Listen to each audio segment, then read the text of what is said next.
Hello, friends. Welcome to After 83 Weeks. We are back after a couple of weeks. We cannot wait to get to all of your questions for Eric Bischoff. This week, he talked all about Kevin Sullivan. In the last few weeks, he's covered Scott Hall, and we had this huge Halloween Havoc episode. There is so much to discuss.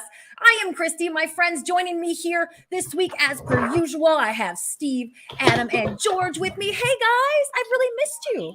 We miss you. Missed you too, Christy. Yeah, absolutely. Miss Eric Bischoff.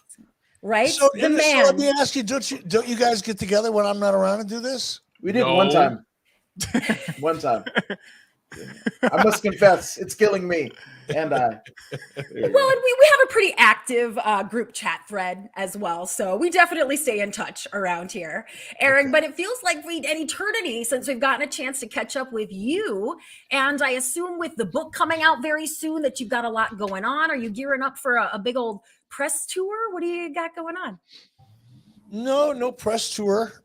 You know, I'm going to do my press tour right here on Zoom or on a YouTube show or something. So no tours involved. Just life, travel, little bit of business, all of it just kind of coming together at this time. Nothing exciting though, really, other than the book, which I've been excited about for a couple of weeks now. Yeah, it's finally here. How are the pre-sales? Hot? They're good. I wouldn't say they're hot, but they're good. They've been very good.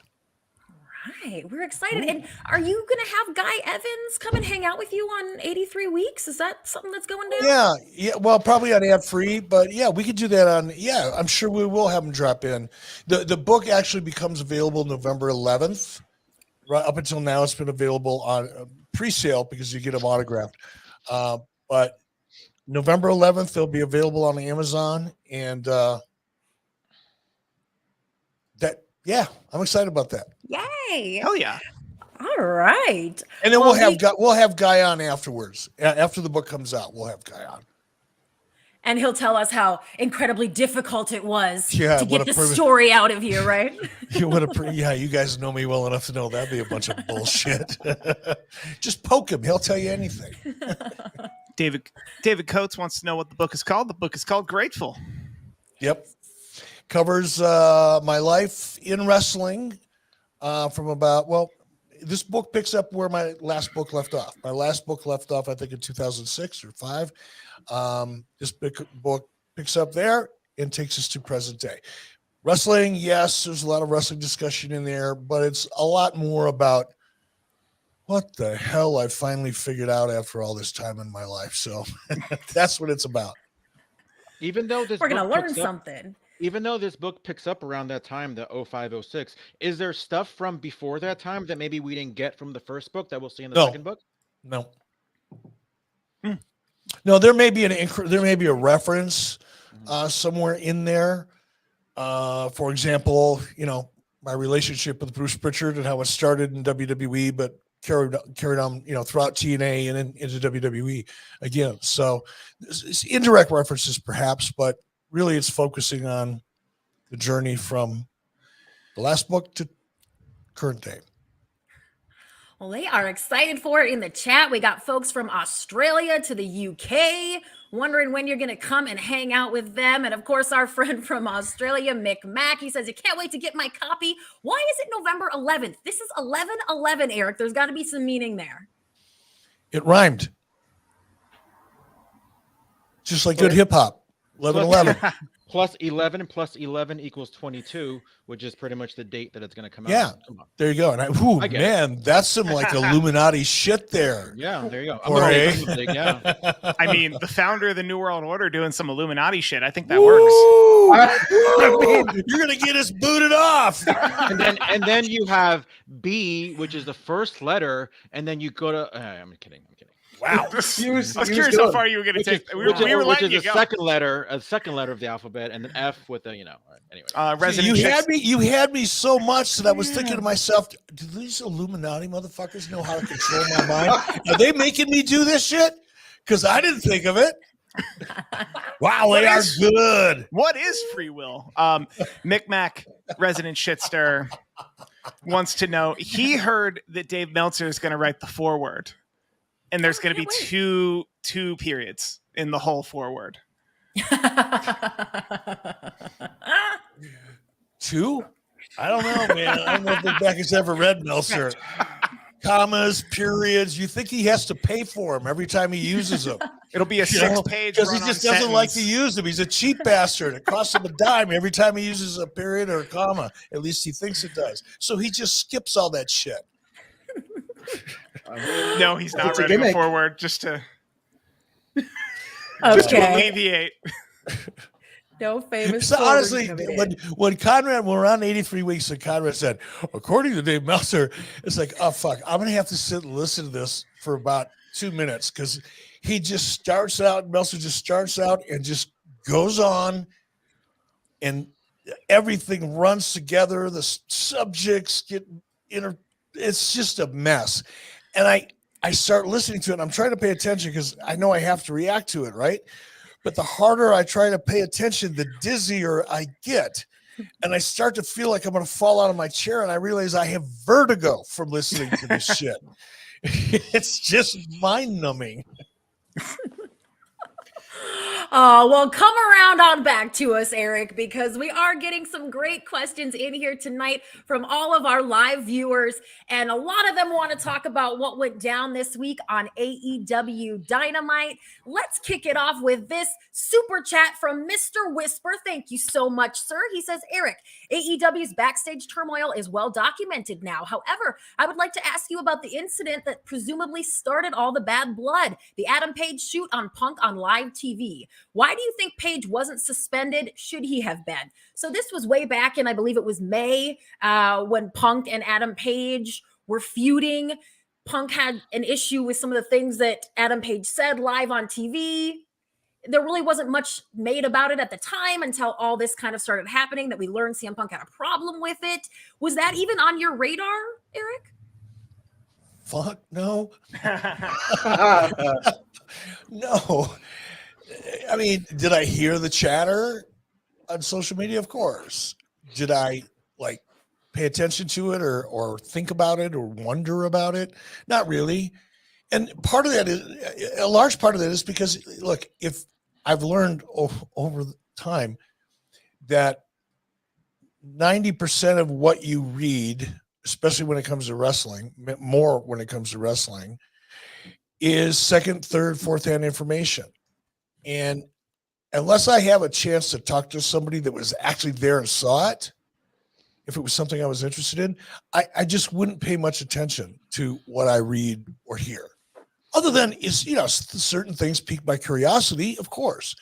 But once I go, oh, that's interesting, then it leaves my head and off I go. So it really wasn't I was aware if that's on my radar, then I guess the answer is yes. Did I have any idea what any of it was about, or did I have an opinion on any of it? No. I don't try to form opinions on things that I didn't either see or speak to someone with credibility that did see. Mm-hmm. What do you think is the proper punishment for someone who essentially goes into business for themselves, goes off script, maybe says something on live TV that could end up being damaging to the company? What should happen to that person? Every situation is different, right? Was it intentional? Was it something that was improv that came out, that was intended right, but came out wrong? That stuff happens on live TV. Did somebody get a little bit nervous and improv from what everybody agreed to, and maybe it was a little stiffer than everybody agreed to, and that kind of thing happens. The key is, what's the intention behind it? Was it premeditated? Did you go out knowing you're on the company's dime and you're representing the company, but you're going to take that opportunity to get a little shot in yourself? That's a bad intention. That intention would get a lot more attention from me than someone who was just improving and got carried away, either because they got overexcited or overenthused or nervous. Shit happens. Just depends. More directly to Mr. Whisper's question, because Adam Page on, I believe it was a Go Home edition heading into their $1 million gate in Las Vegas, straight up said to CM Punk, the only reason you're here is because you ran out of money, and really fired what could have now been considered very live rounds. And the question was specifically, why do you think he wasn't suspended? Do you I think don't it is know. something? I mean, the answer is the same. See, Mhm. if I don't know exactly, Yeah. you know, I know what the scene was. Okay, you did a good job explaining the scene, but what's the backstory there? You know, was there any conversation beforehand? You know, and everybody Mhm. said okay, and then maybe it got a little stiffer. That's the example that I gave you just a minute ago. Maybe, you know, he's out there, Adam's out there, and he got a little stiffer than everybody thought he was going to get. I don't know. So it's just too hard for me, That's having fair. not been there and knowing all of the facts, not just the facts we read on the internet or we see in front of us. I don't know, man. I wouldn't know how to. I wouldn't want to be a judge in that case. I would say, given your account of your time on AEW television, they're not very scripted compared to the WWE. That it's very possible that Adam Page didn't step out of line because there wasn't a line. And now we're talking about leadership, and I think when you have a pattern of any kind of a problem, but there's a pattern there, and then the pattern starts turning into a pretty clear picture, and then the picture starts to get a little three-dimensional, and before you know it, you have a virtual image in front of you, and you feel like you're in the middle of it. You know, as it depends on the situation, but a lot of it is just leadership. And it's look, and I don't want to be critical because I agree with a lot, some, whatever, of what Tony's trying to do. I like the idea that promos are not scripted. But you still have to manage that process a little bit. It can't break down to the point where, Steve, you and I are going to confront each other in the ring, and I know what I'm going to say, and you know what you're going to say, and we haven't communicated about it. We're just going to go out there and improv. And I'm not suggesting that's happening. I don't think it does. but there's degrees of that, you know, and it's like anything else. It has to be managed. That process, even as loose as it is, still needs to be managed. I think a big thing is too, like when that promo happened, when Adam Page said what he said, nobody even realized that those were live rounds until like 2 months later. Like it wasn't until that Punk called them out on live TV, and I was like, wait, that promo wasn't supposed to happen back in May or whatever. I don't know. It just I mean that whole thing is weird too, man. Yeah, it's just all. And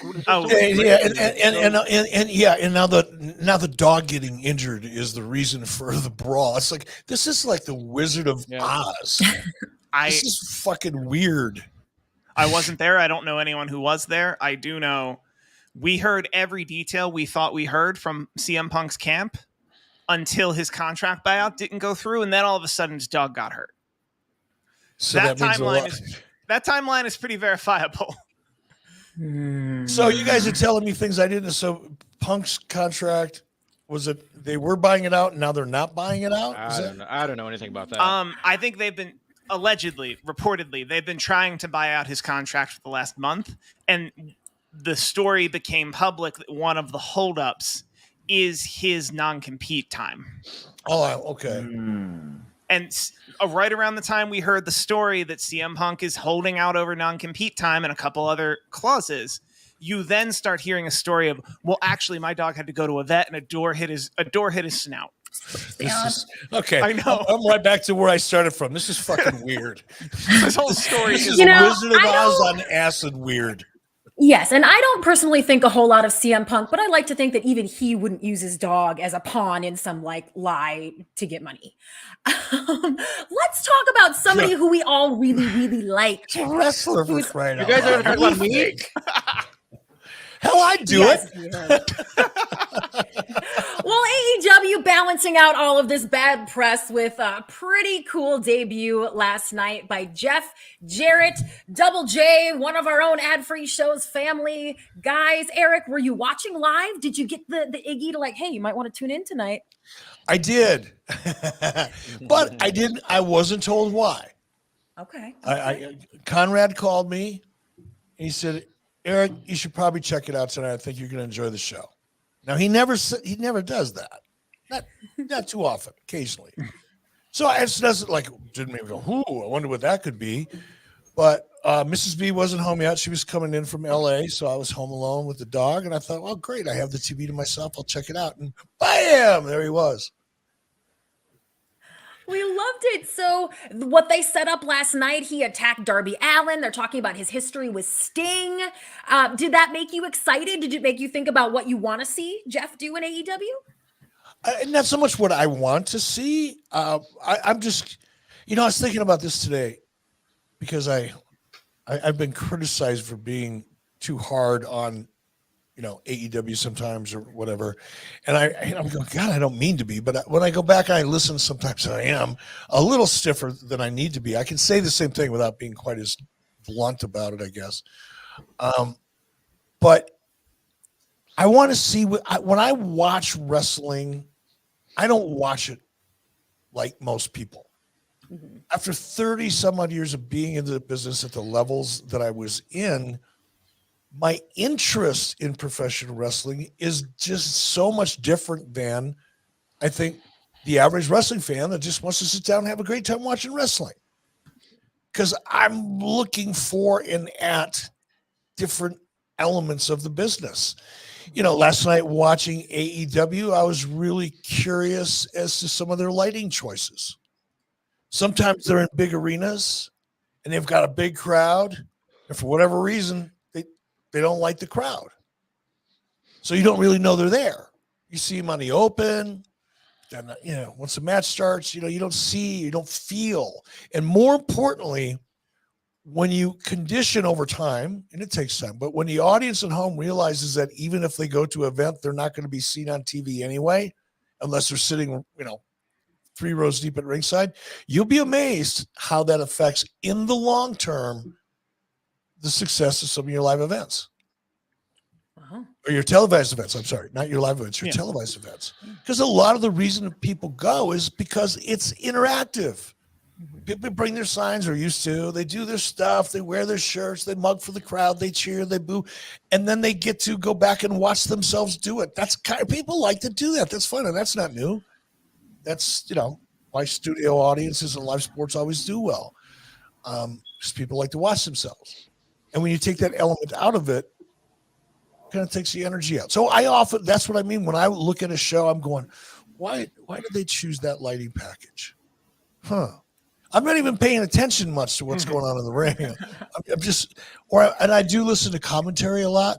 Yeah. That's one of the things I just instinctively start analyzing, and more for entertainment than picking things apart for the sake of picking apart. It gives me a real feel for the show. I can probably get a better feel for a show with 5 minutes of commentary than I can in 45 minutes of television with commercials. So how did you think they did handling Jeff's debut? I thought it was great. Surprise on Darby. Come on. That's cool. It's good for everybody. Good for Darby. Ties in with Sting. Come on. It's all good. Let's just see where it goes. That's what I'm interested in. I'm more interested to see what's going to happen than I am hoping to see what I want to have happen. That's a good way to answer your question. Now, keeping with Jeff Jarrett, right? He's got to be one of the most prolific figures in all of wrestling. It's like his family's involvement in Memphis, WCW title reigns, has the competition to the WWE since the fall of WCW. All of these things, a good housekeeping match with China, all of these things. He finds himself in the center of the wrestling universe, and he has done so for 30 plus years. Yeah. Well, when you put it like that, it's pretty fucking amazing. An orchestra match with Dutch Mantel. Really? I mean, I'm not joking. I'm not trying to be funny. I didn't think of it like that. But man, when you paint that picture so clearly, and it's like, holy crap. He could have got shot 2 or 3 times along the way. Mexico for sure. Well, presuming he has a match before the end of December, he'll have had a match in AEW, MLW, WWE, although he was a special referee, Jim Crockett Promotions / Starcast, like our operation. And then I think I'm missing a couple other promotions all in one calendar year. Yeah, you're right. Yeah. He was at AAA. Oh, yeah. AAA. Okay. Conrad, this is GIF Conrad has created right now about what we should call AAA. But he just in this calendar year, he's worked in more companies than most wrestlers ever work. Mm-hmm. Yeah. He worked in more companies than I knew existed without thinking about it too much. Although, to be fair, Cody had a good year that time when he left WWE. He pretty much worked everywhere within that first year. No, it's I don't want to take anything away from Jeff. Jeff does, and I worked with Jeff in different capacities over the years, but there are very few, like one or two people that are in the same category of people that I know, at least that I've worked with, that have as great of a feel for the psychology of the art of professional wrestling. And Jeff is also a very good teacher. There are others who have the knowledge, but it's not in their DNA to be good teachers. They don't communicate the way a teacher needs to communicate. So just because you're good at something doesn't mean you can teach it. Jeff is one of those rare people that that's really, really good at something and is really, really good at teaching it. So beyond the press release of Jeff's involvement in AEW, and there are other people like Jeff, Jake Roberts, for example, Arn Anderson, for another example, Dean Malenko. Nobody I think more highly of than Dean Malenko.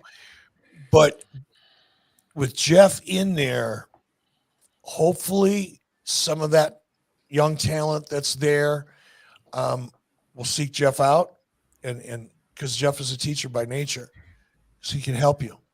And I think that's where Jeff's going to bring as much value, in my opinion, or potentially as much value as anything else he can do in the ring. And that's not taking away what he can do in the ring. That's putting over what he's capable of behind the scenes. Well, and he has actually been hired to do both. He is going to be I want to make sure I get this right, AEW Director of Business Development. So not a lot of details as to what that means, but we do know his experience and the fact that even earlier this year, he was working for WWE, helping with them with their live events. However, this week on 83 Weeks, Eric, you talked all about Kevin Sullivan being the booker, being part of creative, how that can make a problem. Can being the Director of Business Development and an in-ring talent, do you see that bringing up any issues? I can't off the top of my head because I don't really know what that means. That's a cool title. And I suspect I know what it means. And I say that only because I saw one of Tony Khan's announcements. Mm-hmm. To me, everything I've heard, well, I shouldn't say that. What little I've heard from Tony and the impression he gave me, plus knowing Jeff's passion, leads me to believe it's going to be a lot on the live event side of the business. And I can't see a conflict between somebody that's in that side of the business and any talent for any reason, even if Jeff's in the ring. They're just, now if it's creative, that could come back and bite you in the ass occasionally. But as far as if it's live event primarily, or even if it's other outside business issues outside of the television studio, there's no way I can imagine that should have any conflict. There you go. Well, you opened this week's episode by talking a little bit about you and Tony had a back and forth once again, a little bit about your comments about Story in AEW. He still has not addressed that your original issue with him were his comments about Ted Turner. Still no apology, of course, still hasn't mentioned anything about that. How do you feel about that? Don't care. I mean, it is what it is. I mean, you're not waiting for an apology. No, I look, I tell the story when this when it all went down, because I was offended and I got angry and I lost some respect for Tony. But it wasn't anything that was, I couldn't get over 20 minutes at a good hamburger, and then I got a phone call from somebody, shall remain nameless. I said, "Hey man, you should call Tony. He's blowing my phone up. He can't believe you said what you said. And man, just give him a call." He said, he's blowing my phone up, was his exact words. And I was driving home from Minnesota. This was last November, I think, because I think it was November. I was driving back from Minnesota. I thought, okay, we were pulling into Bismarck, North Dakota, coming from Minneapolis, coming home. And we stopped in a steakhouse and I went out, into the truck, and I said, I'll call him. And he wasn't available. Went to a voicemail. I left him a nice message. Said, hey, Tony, understand you're a little hot. Understand why. Let's talk it through, or something very close to that. It was a short message. And then I called this other individual, and I said, okay, I called Tony, went to voicemail. Then he called me or texted, he called me back. He said, yeah, he let me know that he was in a business meeting with his dad, that he'll call you back. And I never heard from him. That, to me, is a kind of an indicator into what, like, I was mad. And he didn't owe me a call. But the weird part was, he's going to spend all the day being upset with someone that doesn't have anything to do with it, knowing that person's going to communicate to me. Why not just call me? What? Even if it's to pick up the phone and go, hey, you motherfucker, keep my name out of your mouth. I'd go, that was a little stiff, but respect. I get it. Message taken. There's no ambiguity in that. I can take that kind of stuff, but when somebody goes through all the motions and the gyrations and the gymnastics to, make sure I know he's upset, and then when I make a call to him, not return that call, okay, gotcha. Wow. Kind of going off what you guys were saying too in the beginning of the episode about the matches that don't really mean much and whatnot. And I for the most part do agree. I think when you have Jon Moxley, no disrespect to any of these people, going up against like Lee Moriarty and Mance Warner and Pentagon, who I'm a big fan of, but it's got no story behind it. Or is it just mostly because maybe he's the world champion? And do you think that, like, you have Hogan, right? Hogan's every time when he was champion, especially, he had a match, it meant something. You look at now with Roman Reigns, every time he has a match, it means something. Do you think maybe that's how maybe how you think maybe you would book maybe a world champion? No, because they're utilizing their world champion, in this case Moxley, as a prop. Or the belt as a prop on him. If he's just in there having matches against young talent, there's no stakes. Nobody thinks that younger talent are going to win. That's in effect, that's a one way to devalue your belt and devalue your champion, by putting your belt in your champion. By the way, I've made this mistake myself. Going back to some of Tony's comments about not wanting to make the same mistakes WCW did. Hey, Tony, I'm here telling you, I made that mistake. And it doesn't work out. So no, would 2022 or even 1997 or 8 Eric Bischoff do that? No. But before that, would I have allowed it to happen? Sure. So I didn't know any better. I do think a small tweak they could do on television is, instead of Jon Moxley's going to face Lee Moriarty, and Lee Moriarty wins, he then gets to face Jon Moxley again. Just say Jon Moxley's taking on all challengers. Bret Hart did that, and it was awesome. You would see Bret Hart versus a very young Shawn Michaels in like 94, 95. And it's like he's taking on all comers. And it just makes more sense that way. Because kind of going on what Eric was saying too, and this isn't like so you guys did it too, because we saw Goldberg going up against guys like Al Green or Ming or Scott Putski when he was a champion. Whoa, say that again. So back when Goldberg was champion, 98, he wrestled guys like Scott Putski and Al Green on Nitro. Like, it wasn't necessarily for the title. I think it was just a match to have, obviously, Goldberg maybe extend his streak as world champion. Well, there you go. If anybody knows, it's George. He did warn you that one of those were coming. No, it's not that No, one. I mean, This one's way worse. This one's way worse. Hey, I made that mistake. So that one's way worse. Thank you for providing such a clear-cut fucking example. But it's not a case of like, oh, you guys did it, so why can't Tony Khan do it? My thing is mostly like, I think it's just mostly about like how maybe you would book maybe Moxley as champion? Would he have matches every week with just maybe some guys? See, no. I mean, just fundamentally, that's where I would balk. Mm-hmm. Because again, and it's an art, it's not a science, right? Mm-hmm.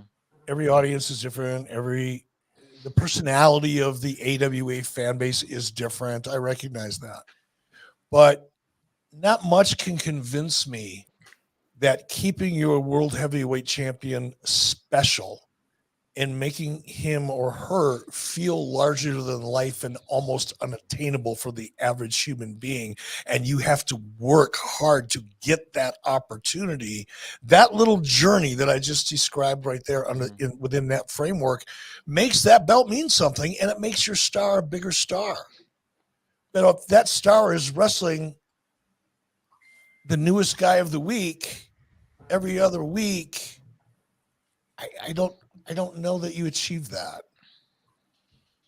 Could be wrong, man. I just think you need to keep the belt special, and you need the person wearing it special. I agree. Well, I mean, kind of in the vein of like structural stuff and procedures, in this week's episode about Kevin Sullivan, you mentioned how kind of the order flow would go, and Kevin would kind of structure a show, and it would go through the powers that be, and then it would ultimately go to you, and then you would sign off oftentimes, right? That procedure seems a lot more refined than, currently AEW and the last we don't know that though. We don't know that though, do we? Okay. I've never seen that process, and I don't know that you have. Now we've all heard different things, but again, man, I learned a long time ago that not everything you hear is accurate. So unless I'm talking to somebody that's in that process, and if it's someone I know that I believe is credible, then I'll have an opinion, but I haven't even heard that. So I don't know. Could be true though. Could not be true. I don't know. Well, I guess more specifically, right? Because you got the moniker of like ATM Eric, or certain people. No, I lost that shit. I lost that shit a couple of years ago, brother. Right, I feel that. I feel that, but it just seems like it was. Your processes were a lot more refined than even. I hate to even use the word or hear the word refined being used to a process that I was in back then. We were flying by the seat of our pants. Okay. That's it. All right. And sometimes we got lucky, but it was look, in the way I described that process on the podcast to try to make it easy for people listening to see and hear.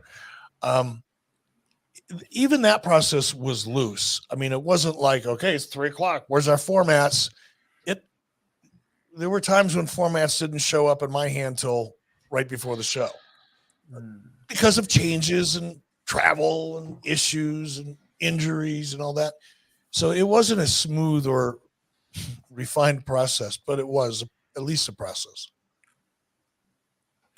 Well, you mentioned this very, maybe not so refined story Bible that you had, and you were actually suggesting that Tony talk to Kevin Sullivan and try to get his hands on that. Do you know for sure that it still exists? Do you know for sure they're not using it at AEW? And what if Tony would steal all of your ideas? Oh, they're not my ideas. TNA paid for them, so I came up with it, but I don't own them. so have at it, brother.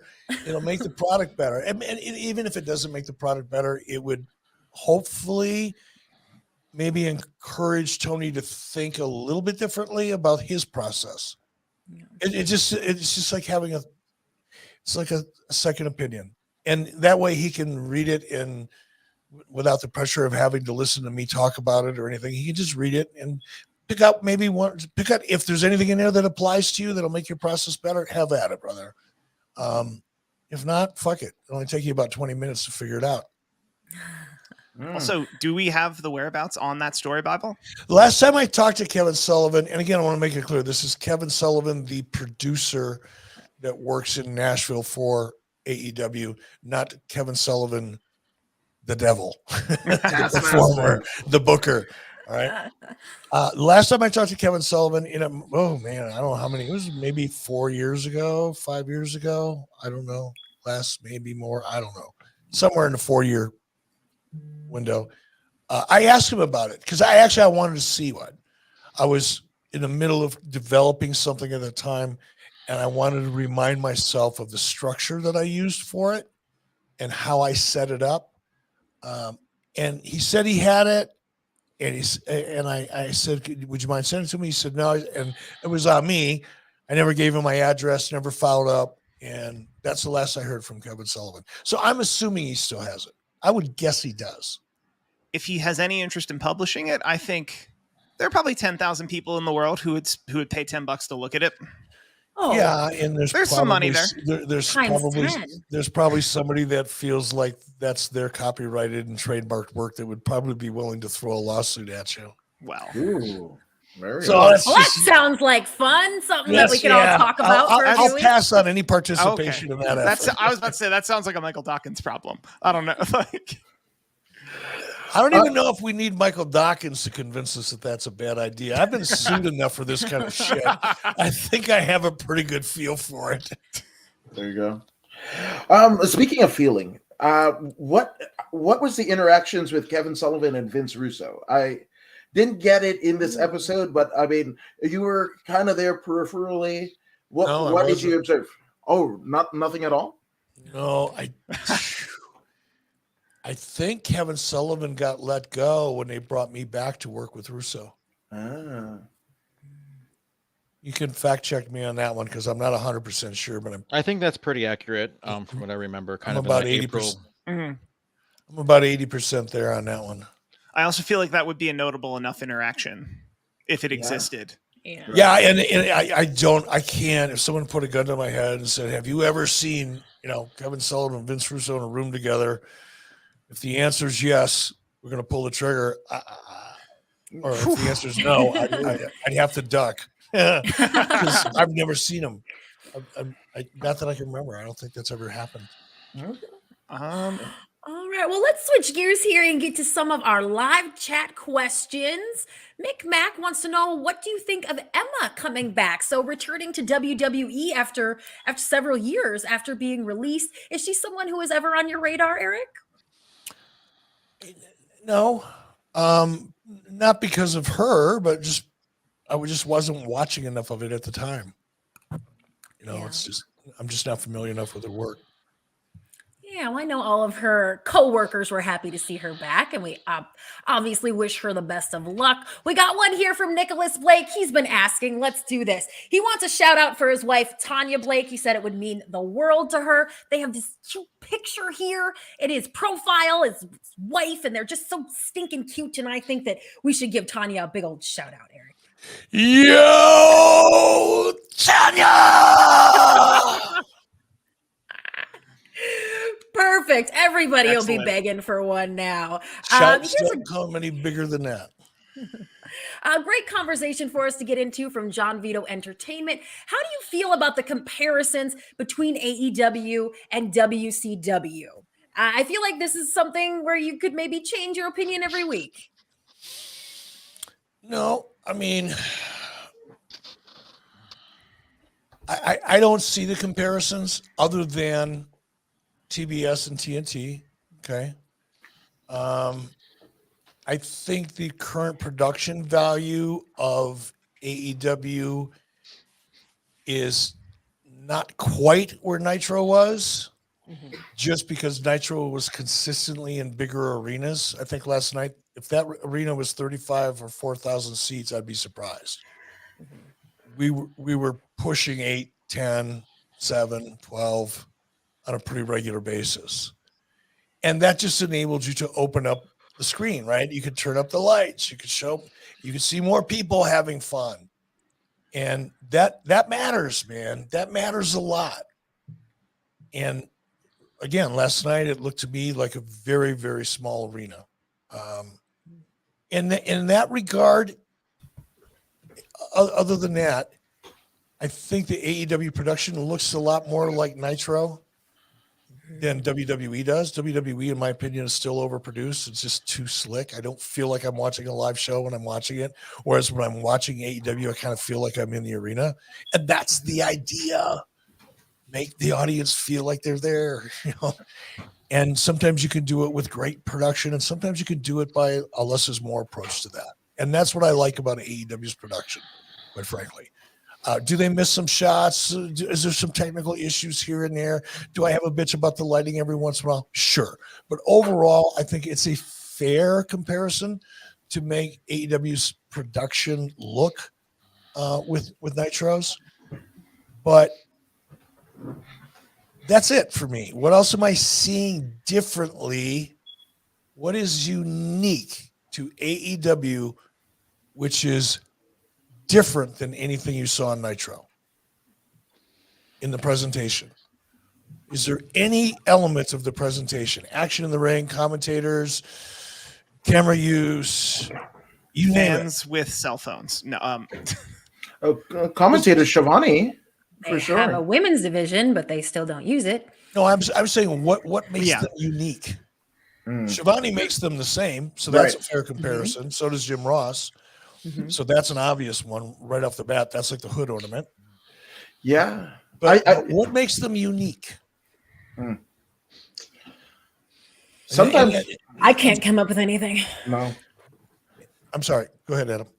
No, sometimes it actually looks like Ring of Honor's production values rather than Nitros, to be That's honest not a with you. compliment. No. But it's there, unfortunately. I mean, the show I watched last night, other than I felt like it was a small little arena, and therefore less energy for the same product. If you would have put that same product in front of 10,000 people instead of maybe 3,000 or 4,000 people, that energy, you feel it at home. You see it, you sense it.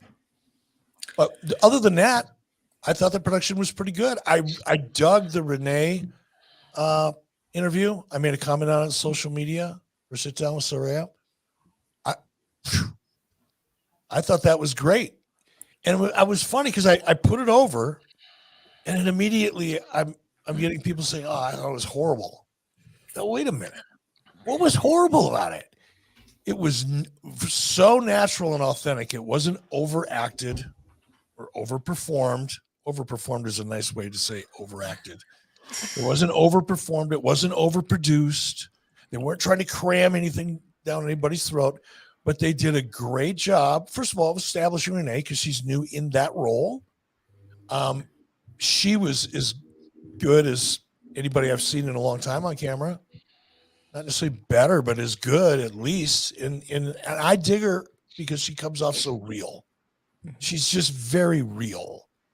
And I thought Saraya did a great job too. And it advanced her story. It advanced her conflict.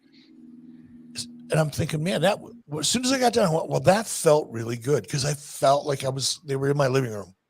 I got to sit there and listen to them talk. That's a good interview to me, as opposed to, and when I see you next time, I'm gonna kill you. I hate those kind of yelling, screaming interviews because they don't get anything done. People tune them out. And there's varying degrees of those, but the coming out and ranting and raving for 2 and 2.5 minutes straight, even though you get it all right, it's just it doesn't give me a chance to feel like I'm getting to know you or why you're pissed off. Okay. So those little scenes like we saw with Renee last night, Saraya, that gives you an opportunity to feel like you're sitting with them at a dinner table and you're figuring out why she feels the way she feels. That draws you into the story and the character. I liked it. Mm-hmm. I do think Renee Young is probably like their best signing of the last 6 months. I think she's and Christy, you're a lot like her. She's just, you feel like you're just talking to someone you know. Mm-hmm. You don't feel like you're talking to someone who's trying to be, a television personality or a radio personality. We've all probably talked to, done radio interviews and things like that with people. And, when somebody's new on the job or only been doing it for a couple of years and when someone's been doing it for a long time, because the person that's only been doing it for a couple of years is forcing and isn't 100% confident in themselves. Somebody that's been doing it for a long time and they don't do an interview with you. They just have a conversation with you and it ends up being an interview. And Renee's good at that. And it's so authentic for her, especially because, her and Soraya are best friends in real life. And I think she has a relationship with a lot of the people there, long-time relationships. So that's part of the reason why she gets her great interviews and why she was such a unique and valuable signing, as you said, George. So what then, Eric, do you think? Here's one from Robert Lambert. What is the one thing that AEW is missing to make it great? And I don't want to be disrespectful to the It's question. got to be more than the lights, sir. Look, I don't even, because I don't watch it enough to truly be critical, right? I have an opinion based on what I do watch, even what I watched last night, and I have a sense of what's going on there, or what I feel should be going on there that isn't, but I don't know. So for me to be critical is like, it doesn't do anybody any good. What would I do? I put more emphasis. I've said this so many times, I'm tired of saying it, man. I would really find some great writers to work with some of my really experienced and creative talent and really refine the storytelling process. And I don't mean by making it all Hollywood and things like that. I really mean by pinpointing your emotional peaks and valleys within an arc in a way that allows you to grow your audience and maintain new audience when it comes, but that also provides you a formula that you can rinse and repeat. That's what I would do. That's why I'm encouraged Tony to take a look at that Bible. Hopefully it'll be like, okay, I get what he means. I don't know. But that's what I would do, because I think it would make the product so much better. And I think the talent, once they got used to it, because it wouldn't require a tremendous amount of change, it would require more thought and input from them. But most talent I know likes that. Yeah. Most talent I know isn't going to go, oh, man, do I really have to talk to you about what my storyline is going to be today? Because I'd really really go vape. If the sun's out, the beach is nice. Come on, leave me alone. No, you're going to get a lot of support. I would think you get a lot of, especially from some of the people that I do know, AEW. All right. I think Eric. that would make all the difference in the world. I think it would affect morale. I think it would definitely affect the quality of your story. And it would, I think, improve your ability to manage expectations leading into your big events, your big pay-per-views, in a way that makes them even more successful than they currently are, because you're pacing your story and your emotional peaks and valleys along the way in a way that's designed to do exactly that. Eric, are you ready for the rapid fire round before we head on over to the ad free? Oh, bring it. All right. Donnie Cook, whose idea was it to have the mask match with Kevin Nash and Rey Mysterio? Donnie wants to know who to blame. Come on, Donnie. I'm gonna go wild here and say it was Kevin Nash's. Okay. Because I don't know that anybody else would have had the balls to suggest that to him. So if it wasn't his idea, I don't think anybody was going to bring it up. That's fair. Mr. Whisper wants to know, Eric, who is your favorite cruiserweight in the 90s other than Rey Mysterio? Eddie Guerrero. Eddie Guerrero. That was quick. Trigger Cheese, I haven't heard anything about this, so I don't think you would. He wants to know if there's any update on the arrested guy who impersonated Conrad in Nashville for gifts and tickets from companies for imaginary sick children. This is the first I time didn't I've even heard know of it. that happened. I'll send you the clip. He talked about it on Tony Schiavone's show. It was kind of interesting. Mick Mac said that I said that you're nothing without me. I didn't say that, so I don't know what Mick Mac's talking about. Well, you're right. But it's a good thing we all know he's a shit disturber, right? Because he's not going to be able to rattle any of us on, So you keep disturbing. Challenge accepted. Landlord Harassment Channel wants to know which wrestler had the real life strongest grip of all the wrestlers you've ever shaken hands with. Paul White, because his hand was like slamming your hand in a car door. Is there anyone who didn't have Paul White or Kevin Nash's stature that had a really strong handshake or a firm grip that would have been a shocker, like Disco Inferno? Wow, what a shot at disco that That's was. not a shot. That was such you're like Mike Tyson 1995 of passive aggressive behavior. Ooh. That was. Whoa. I'm pointing out that like in stature compared to Kevin Nash or the Big Show, Disco Inferno is just like a regular guy. No, I'm just curious if there are any regular guys who have strong handshakes. I'm not going to suggest. You've all seen the wrestler handshake, right? Mhm. Yeah. The worst. Yeah. And I'm not going to suggest that everybody shook hands like that, but enough people did. I didn't shake hands with too many people. So I don't remember. And I don't think anybody I would have shaken hands with, like closing a deal or anything like that, would really try to impress me with their grip strength. I feel like Haku would. I'll put him in his place. Two And more. George Hermoza has a quick question. All right. This is it, by the way. Wow. The character Eric Bischoff, made out with a kiss on camera, Stephanie McMahon and Linda McMahon. Are there any regrets on not completing the holy trifecta of wrestling promoters and not making out with Dixie Carter? Ooh. I'll see myself out. No, but I was just debating whether I was going to tell you this or not. Somebody asked me the other day, and I wasn't in an interview or anything. I was in Toronto or outside of Toronto in St. Catharines, Ontario, Canada, for an event this past weekend. And guy asked me, he goes, "Man, do you have any regrets about WWE?" And I said, "Absolutely not." He goes, "Well, what about your legacy?" I said, "I will go down as the only person in history to ever lock lips with both CEOs of WWE." Oh. Nobody else is getting that one. Yeah. I own that. Never. Wow. I got the shirt. I got the video to prove the shirt. Are you sure you don't want to change your book title? Oh no! Well, I was going to keep that to myself. I really was. And I started thinking about it. I was chuckling, but it was what I'm going to be honest with you guys. I was having a couple beers. It was like 10:30 at night. Mrs. B was gone. I was home alone. I was bored stiff. So I'm playing around on social media. Now I know myself because I've made this mistake more than once of thinking I'm funny, because I got a couple beers in me and everybody will get this joke. And then, the next morning I wake up and go, fuck, why did I say that?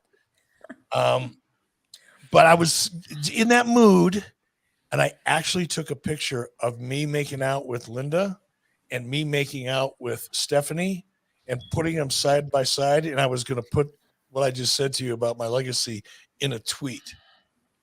And then I went, nope, you're drinking. You might regret that. So I didn't. That kiss with Stephanie is like a right over 20 years ago. Does it feel like 20 years ago? Yeah, I've been Neither through some one of shit you for the look last 20 years older. Yeah. Neither you nor Stephanie look 20 years older. That's for sure. One final super chat before we're with the homies only. And it is from Josh Johnson. Eric, was there any thought about doing a little more with the Warrior? Maybe have him with Goldberg or wrestle Sting? Any thoughts about what to do with Can you Warrior? imagine putting Warrior and Goldberg together as a team back when Goldberg was still had his training wheels on and his ring general is Warrior? I mean, you could put a good referee in there. Have the referee call it. Oh no, there wasn't a referee on the planet that could have figured that shit out. Nick Patrick and Mark Hildebrand wouldn't have gotten it either. No, that thought wouldn't have crossed my mind, and if it did, somebody would have killed me for it. Huh? All right. Well, we want to thank you guys all for your awesome questions tonight. If you have joined us on the 83 Weeks channel, we appreciate it. Make sure that you subscribe and then click the little bell too so that you'll get a notification every time you can come and hang out here with us live. We also have a little special after party where we get real saucy for our ad-free shows friends. So go over to adfreeshows.com, sign up there, and you can join us. So we're going to go do that now. But I hope you all have a great evening. We will see you. We do this every Thursday, 5 p.m. Pacific time. So have a great week and take care. Adios. Bye. Bye. I'm gonna go get some water. I'll be right back. Woo!